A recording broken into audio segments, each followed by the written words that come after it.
मुलं हे देवाघरची फुलं म्हणत असतात ना, तर बघा आमचं फूल काय करून राहिलेलं आहे.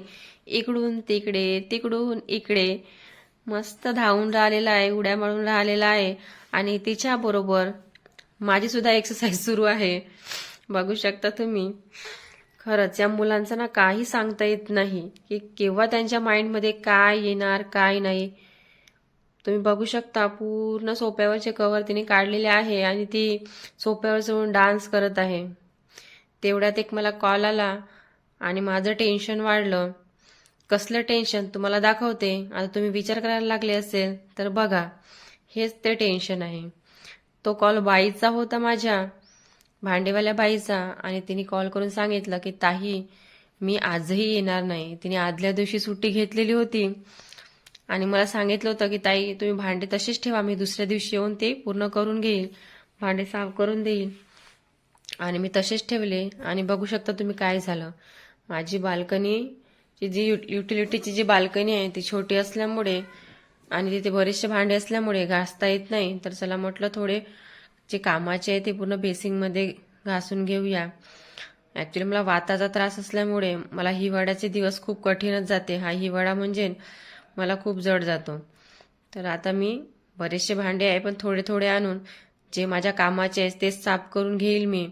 आणि आमच्या एरियामध्ये असं असतं ना की ते बायाला पैसे जरी दिले तरी आपलं जे काम आहे ते दुसऱ्याला कोणाला सांगितलं तर त्या बायका करून देत नाही. त्यामुळे आता मलाच कामं करावं लागेल. तर चला आता आपण भांडे क्लीन करून घेऊया. बघू शकता मला डिशवॉशर घ्यायचा आहे, पण डिशवॉशरबद्दल मला तेवढी माहिती नाही की डिशवॉशर घेऊनही त्यामध्ये स्वच्छ असे भांडे निघतात की नाही. ज्या कोणी हा व्हिडिओ बघितला असेल आणि त्यांच्याकडे जर डिशवॉशर असेल तर त्यांनी कमेंट्स करून मला नक्की सांगा की डिशवॉशर कसं असते, त्यामध्ये संपूर्ण भांडे क्लीन करून निघते की नाही. तर मला नक्की कमेंट्स करून सांगा.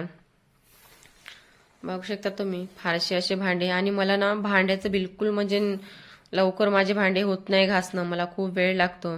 बघू शकता तुम्ही फारसे असे भांडे घासलेले नाही, थोडेफार घासलेले आहे. आता सायंकाळचा स्वयंपाक पण करायचा आहे तर मला खूप कंटाळा येऊन राहिलेला आहे. तर मी आज बेसन आणि खिचडीचाच बनवायचं ठरवलेलं आहे. बऱ्याच ठिकाणी बेसनला पिठलं सुद्धा म्हणतात, मी बेसनच म्हणते. हिवाळ्याचा दिवस असल्यामुळे बेसन खायला खूप छान वाटते. मेथी वगैरे टाकून छान बनत असते बेसन.